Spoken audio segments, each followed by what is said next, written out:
ठाणे महानगरपालिका शाळा क्रमांक 23 इथे शैक्षणिक वर्ष 2026-27च्या पहिल्या दिवशी आयोजित शाळा प्रवेशोत्सव कार्यक्रमात उपमुख्यमंत्री एकनाथ शिंदे यांनी विद्यार्थ्यांशी संवाद साधत मोठी स्वप्न पाहण्याचे आणि जिद्द, चिकाटी व कठोर परिश्रमाच्या जोरावर यश मिळवण्याचे आवाहन केले।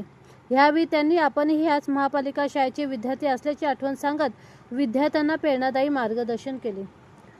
उन्हाळ्याची सुट्टी संपल्यानंतर शाळेच्या पहिल्या दिवशी आयोजित कार्यक्रमाला महापौर शर्मिलाताई पिंपळकर, ठाणे महानगरपालिका आयुक्त सौरभ राव, अतिरिक्त आयुक्त संदीप माळवी, नगरसेवक राम रेपाळे, संध्याताई मोरे, मुख्याध्यापक दीपक मारोळकर, शिक्षक, पालक आणि विद्यार्थी मोठ्या संख्येने उपस्थित होते।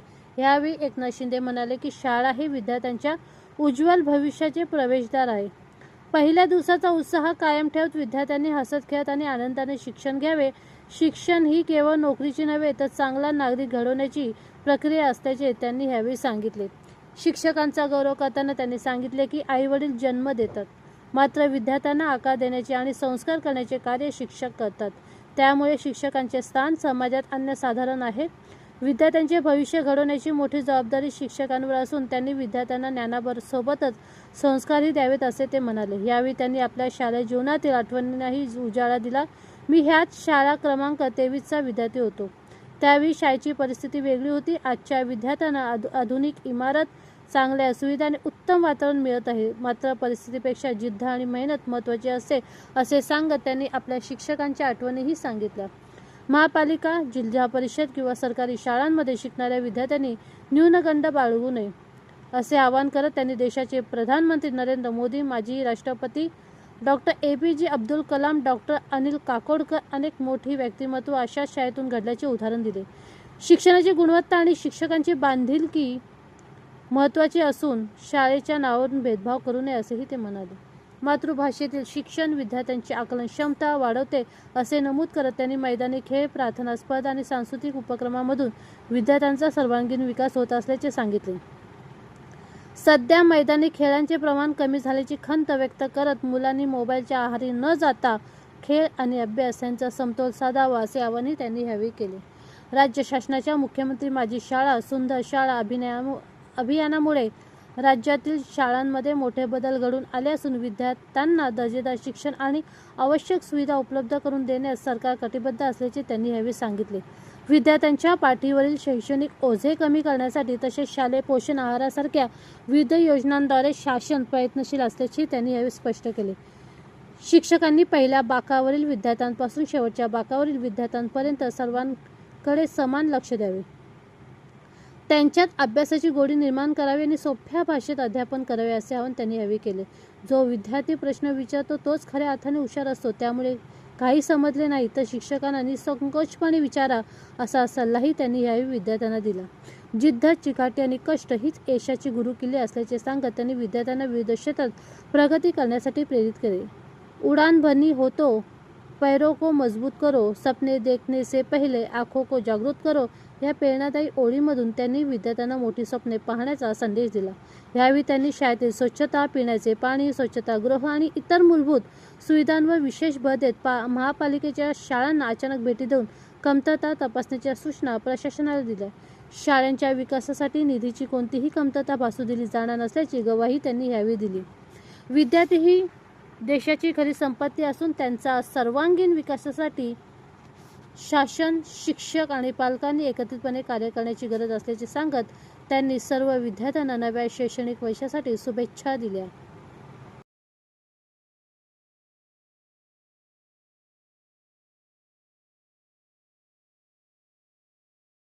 महाराज की जय भवानी, भारत माता की, भारत माता की, वंदे वंदे।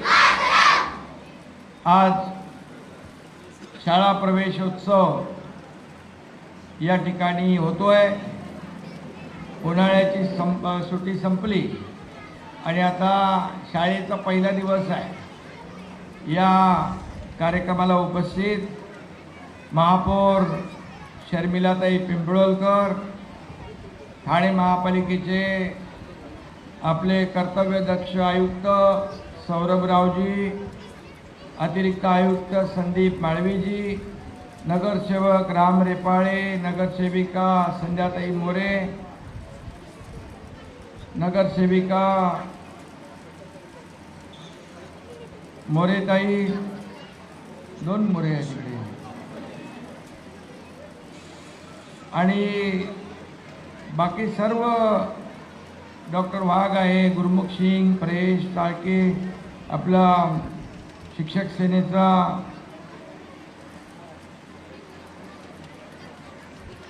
कलाकार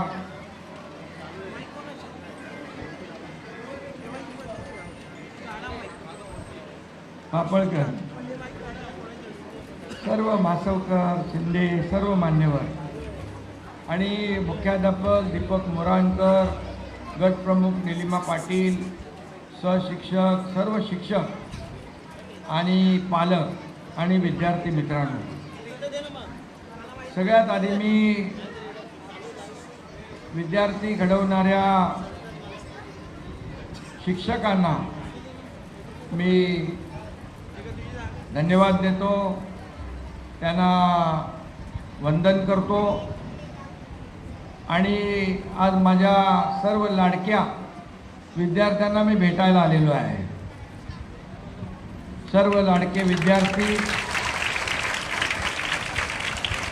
खरं म्हणजे शाळेचा हा पहिला दिवस आहे आणि शाळा हे विद्यार्थ्यांच्या उज्ज्वल भविष्याचं दार असतं आणि हे दार उघडून आज तुम्ही आतमध्ये आलेला आहात आणि पहिल्या दिवसाचा उत्साह हा वेगळा उत्साह आहे ना. शाळेमध्ये आलात तुम्ही, आता सुट्टी संपली ना. काही लोकांना वाटतं का अजून सुट्टी पाहिजे होती, नाही ना. त्यामुळे आता उत्साहाने अभ्यास करायचा आहे. आज शाळेमध्ये सुट्टीमध्ये आपण सगळ्यांनी मजा केली आणि आता अभ्यास करायचा आहे आणि म्हणून आपल्या शिक्षण मंत्र्यांनी दादा भुसे यांनी ठरवलं की हे विद्यार्थी आपले सगळे लाडके विद्यार्थी आहेत आणि म्हणून शाळेच्या पहिल्या दिवशी मुख्यमंत्री, उपमुख्यमंत्री, सगळे मंत्री, आमदार सगळ्यांनी शाळेमध्ये त्या शाळेत जाऊन आपल्या विद्यार्थ्यांचं स्वागत करायचं आणि त्यांच्या शाळेची सुरुवात अतिशय उत्साहामध्ये करून द्यायची.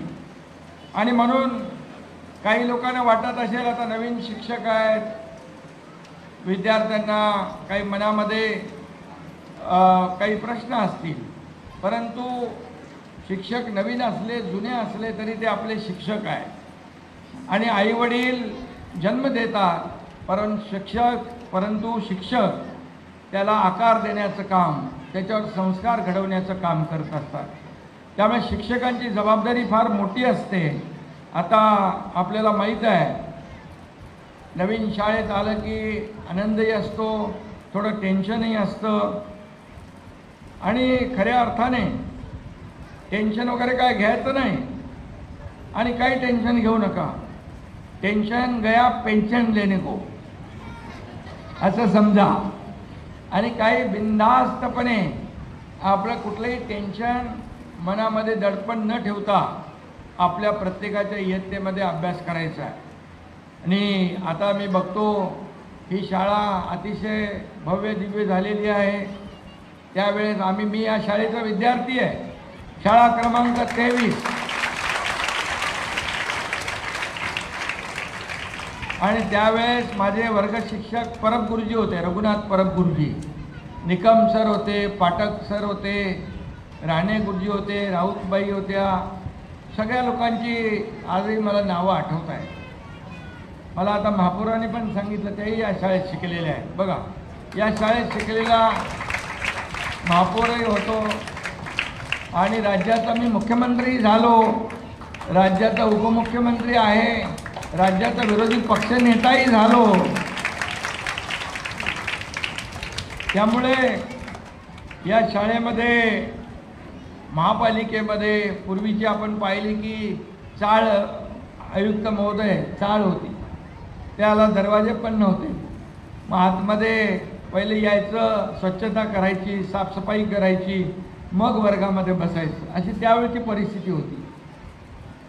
तोही एक वेगळा आनंद होता.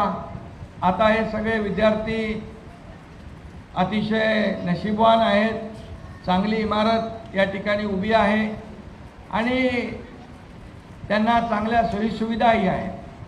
परंतु मी आपल्याला सांगतो की मोठी जी व्यक्तिमत्व झाली, आपले देशाचे पंतप्रधान देखील महापालिकेच्या शाळेत शिकलेत. त्याचबरोबर महापालिकेच्या शाळेत शिक्षण घेऊनच थोर शास्त्रज्ञ जे आपले डॉक्टर अनिल काकोडकर तेही महापालिकेच्या शाळेत शिकले. आपले पूर्व राष्ट्रपती APJ अब्दुल कलाम तेही महापालिकेच्या शाळेत शिकले.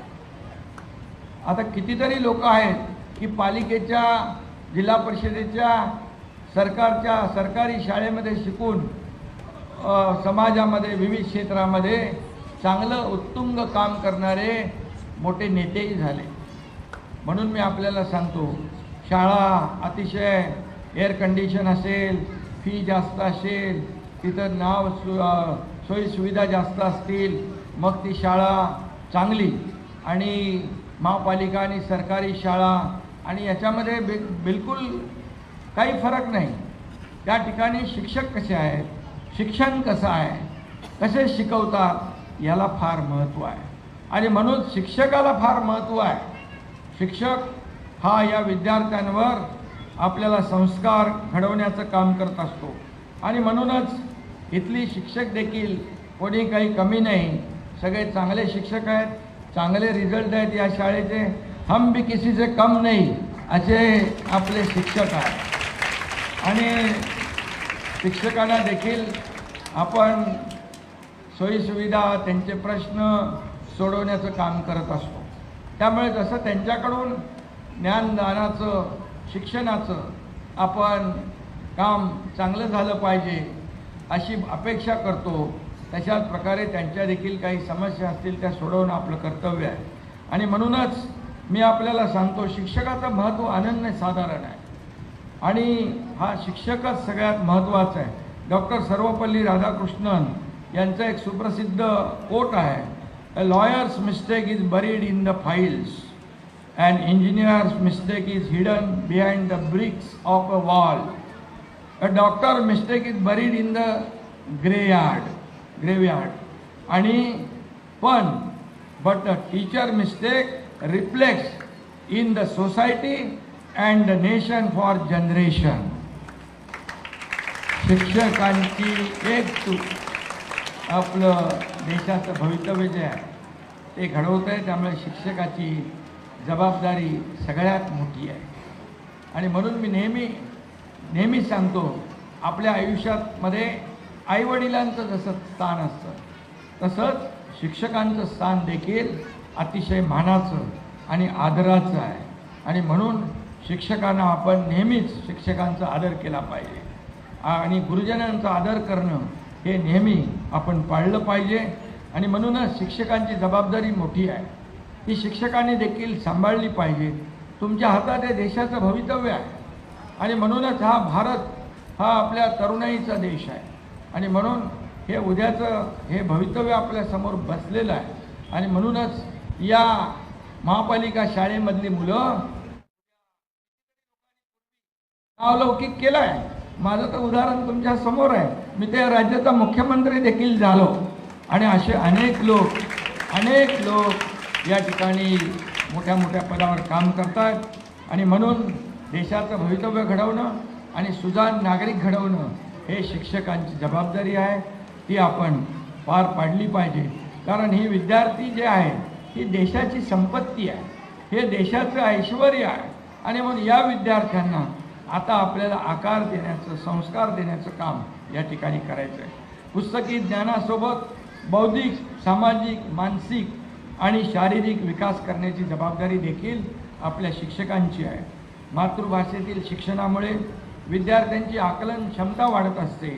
आणि म्हणून या ठिकाणी विद्यार्थी घडवताना रोजची प्रार्थना असेल, खेळाचा तास, विविध स्पर्धा यांच्या माध्यमातून विद्यार्थ्यांवर संस्कार आणि शिस्त घडवण्याचं काम देखील शिक्षक करत असतात. आज मैदानी खेळ फार कमी झालेले आहे, परंतु पूर्वी पीटी होती आणि मग मुलं देखील खेळायचे, आम्ही देखील त्याच्यामध्ये विद्यार्थी म्हणून भाग घेत होतो. आता थोडंसं आपल्याला शिक्षक देखील टेक्नोसॅव्ही झालेत, ॲडव्हान्स टेक्नोसॅव्ही शिक्षक मुलांना चांगलं शिक्षण देऊ शकतात, परंतु मैदानी खेळ देखील या ठिकाणी मुलांना आले पाहिजे. त्यासाठी देखील सरकारने नवीन धोरण केलेलं आहे, त्याचा देखील फायदा ते आत्मसात करण्याचं काम इथं केलं पाहिजे. आणि म्हणून मी आपल्याला मुद्दाम आठवण करीन, मुख्यमंत्री माझी शाळा सुंदर शाळा या अभियानामध्ये शाळांमध्ये आमूलाग्र बदल झाले. मी त्यावेळेस मुख्यमंत्री होतो आणि त्या उपक्रमांची गिनीज बुक ऑफ वर्ल्डमध्ये रेकॉर्ड बी देखील झालेला आहे. आणि म्हणून आपण कुणी कुठेही काही कमी नाही आहे, सगळे लोक एक से बढ़कर एक टॅलेंट आहेत आणि म्हणून त्यांना घडवण्याचं काम शिक्षकांना करायचं असतं. मुलांच्या पाठीवरचं ओझं देखील आपण दप्तराचं कमी केलेलं आहे. शालेय पोषण आहारात आपण सुधारणा केलेल्या आहे. या देशाचं भवितव्य मुलांना तुमच्या हातामध्ये आहे आणि म्हणूनच जे जे काही हवं, जे जे काही ज्या ज्या काही सोयीसुविधा पाहिजेत त्या देण्याचं काम नक्की आपण करू. अगदी मी शिक्षकांना एवढंच सांगू इच्छितो, पहिल्या बेंचपासून ते शेवटच्या बेंचपर्यंत आपल्या मुलांवर पूर्ण लक्ष असलं पाहिजे, त्याला अभ्यासाची गोडी लागली पाहिजे. अशा साध्या सोप्या भाषेमध्ये शिकवणारे शिक्षक देखील आपण पाहिले. आणि मी एका नाशिकमध्ये शासकीय जिल्हा परिषदेची शाळा होती, त्या शाळेत गेलो होतो.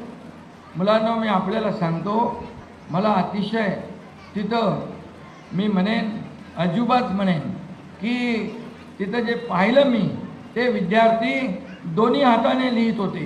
एका हाताने इंग्रजी लिहित होते, एका हाताने मराठी लिहित होते. अशी बुद्धिवान मुलं होती. आणि त्याचबरोबर त्यांना पाढे, आपण कितीपर्यंत पाढे येतात आपल्याला? 30. ते मुलं 300 पर्यंत पाढे म्हणत होते, 300. आणि बाबासाहेब आंबेडकरांच्या घटनेचे अनेक कलम त्यांना तोंडपाठ होती. IPC, CRPC ही कलम त्यांना तोंडपाठ होती. इकडे आगळी वेगळी शाळा मी पाहिली. दादा भुसे माझ्याबरोबर होते आणि तो शिक्षक देखील काहीतरी गणेश त्या शिक्षकाचं नाव होतं, तो त्यांनी त्या शाळेला वाहून घेतलं होतं आणि पूर्णपणे शाळा म्हणजे त्याचं घर, घर म्हणजे त्याची शाळा असं झालं होतं. आणि म्हणून अशा अनेक शाळा आहेत. साताऱ्यामध्ये मी एका शाळेत गेलो होतो, आयुक्त महोदय तिथे वेटिंगला मुलं, आपल्या जिल्हा परिषदच्या शाळेत वेटिंगला मुलं आहेत. प्रायव्हेट शाळेच्या ऐवजी आपल्या शाळेमध्ये येण्याचा ओढा आहे. याचं आपण तर दादा भुसे यांनी देखील आता चांगलं एक काही उपक्रम केलेले आहेत, अतिशय चांगले आहेत. आणि डेडिकेशन आणि डिवोशन हे फार महत्त्वाचं आहे. शेवटी तुमच्या हातात ही भावी पिढी आहे. आणि म्हणून मी तुम्हाला एवढंच सांगतो, तुम्हाला उद्याच्या यशासाठी शुभेच्छा देतो. तुम्ही सगळ्यांनी आज कला, क्रीडा, ज्ञान, विज्ञान अशा विविध क्षेत्रामध्ये पारंगत व्हायला पाहिजे. आता अगदी आपण पाहतो की कॉम्पिटिशन आहे, स्पर्धात्मक युग आहे, त्याच्याप्रमाणे आपल्याला धावलं पाहिजे. आणि म्हणून शिक्षकांनी देखील नवीन नवीन नवीन नवीन कुठे कुठे काय काय आहे ते आत्मसात करून या मुलांपर्यंत पोहोचवलं पाहिजे. ज्ञान वाटण्याने ज्ञान वाढत जातो, त्याचं भंडार वाढतं. आणि म्हणून जिथं जिथं नवीन नवीन काय काय आहे शिकण्यासारखं आहे ते शिकलं पाहिजे आणि त्याचं दान मुलांपर्यंत पोचवलं पाहिजे. खूप पॉझिटिव्ह राहा मुलांनो आणि काही टेन्शन घेऊ नका. टेन्शन आहे का काय तुम्हाला? काही नाही ना? मग अभ्यास चांगला करणार? इथं काय तुम्हाला अडचणी आहेत? बिलकुल नाही. तर शिक्षकांच्या भीतीने बोलू नका, काय असेल ते सांगा. आणि मला अभिमान आहे की मी या शाळेचा विद्यार्थी होतो. पुन्हा मी सांगतो. आणि आज पहिला दिवस आहे, आनंदाचा दिवस आहे. सगळ्यांच्या विद्यार्थ्यांच्या आयुष्यातला आपल्या सुट्टीनंतरचा पहिला दिवस पुन्हा आपल्याला इथं सुरुवात करायची आहे. चांगली सुरुवात, यशस्वी सुरुवात आपण करा. आणि सगळ्यांनाच शुभेच्छा मी देत असताना जाता जाता 4 ओळी आपल्याला सांगतो. उड़ान भरनी है तो परों को मजबूत करो, उड़ान भरनी है तो परों को मजबूत करो, सपने देखने से पहले आँखों को जागरूक करो, सपने देखने से पहले आँखों को जागरूक करो. राह में कांटे हैं तो क्या डरना, राह में कांटे हैं तो क्या डरना, फूलों की महक के लिए मेहनत तो करो. आणि म्हणून तुम्हाला मेहनत करायची आहे, तुम्हाला अभ्यास करायचा आहे, पण टेन्शन घ्यायचं नाही अभ्यास करताना. आणि काही समजलं नाही तर वर्गामध्ये विचारायचं, शिक्षकांना प्रश्न विचारायचे, काही कमीपणा वाटून घ्यायचं नाही. जो प्रश्न विचारतो तो हुशार विद्यार्थी असतो. आणि म्हणून काही आठवत नसेल, येत नसेल तर बिनधास्तपणे शिक्षकांना विचारायचं. काही आपले विद्यार्थी असतात ते एकत्र येऊन अभ्यास केला तर एक दुसऱ्याचं ज्ञान, एक दुसऱ्याला असलेल्या गोष्टी दुसऱ्याला माहिती पडतात, दुसऱ्याच्या गोष्टी तिसऱ्याला माहिती पडतात आणि त्याच्यामध्ये अभ्यासामध्ये फायदा होतो. आणि म्हणून या सगळ्या गोष्टी पाळा. जिद्द, चिकाटी आणि कष्ट, मेहनत हे आपल्याला पुढे घेऊन जातील अशा प्रकारच्या शुभेच्छा देतो. धन्यवाद. आणि शिक्षकांना देखील मी इथे सांगतो, शाळेतले जिथं इतर जे काही कर्मचारी असतील त्यांनाही मी सांगू इच्छितो, शाळा आपली स्वच्छ राहिली पाहिजे, शाळेचा आजूबाजूचा परिसर स्वच्छ राहिला पाहिजे, शाळेमध्ये शुद्ध चांगलं पिण्याचं पाणी असलं पाहिजे, टॉयलेट बाथरूम स्वच्छ असले पाहिजे. जिथं आपण विद्यादानाचं काम करतो आणि विद्यादान ग्रहण करण्याचं काम करतो तिथं ती वास्तू अतिशय सुंदर असली पाहिजे, स्वच्छ असली पाहिजे. आयुक्त इकडे आहेत, मी आयुक्तांनाही या ठिकाणी सांगू इच्छितो की ज्या आपल्या महापालिकेच्या शाळा आहेत त्या सगळ्या शाळांवर एकदा आपले विजिलन्सचा स्क्वॉड पाठवा. कुठे पाणी नाही आहे तिथे पाणी तात्काळ द्या. हे स्वच्छता काही अभाव आहे तिथे तात्काळ स्वच्छता चांगली झाली पाहिजे. कुठे तुटफूट झालेली आहे त्याही ठिकाणी आपण लक्ष द्या. आणि कुठे काही त्रुटी असतील त्या तात्काळ दूर करण्याचं काम करा. तुम्हाला माहीत आहे पैसे कमी पडणार नाहीत, मी आहे इथे पैसे द्यायला. पण महापालिकेच्या शहराच्या विकासासाठी मला आठवतं आहे शासनाकडून मी खूप पैसे या आपल्या ठाणे शहराच्या विकासाला दिलेले आहेत. आणि म्हणून या शाळा ज्या आहेत या शाळांना फोकस करा, इथंच आपलं भवितव्य घडतं आहे. आणि म्हणून यांना सगळ्या सुखसोयी ज्या आहेत या मिळाल्या पाहिजे अशी माझी अपेक्षा आहे. पुन्हा एकदा सगळ्यांना शुभेच्छा. धन्यवाद. जय हिंद, जय महाराष्ट्र.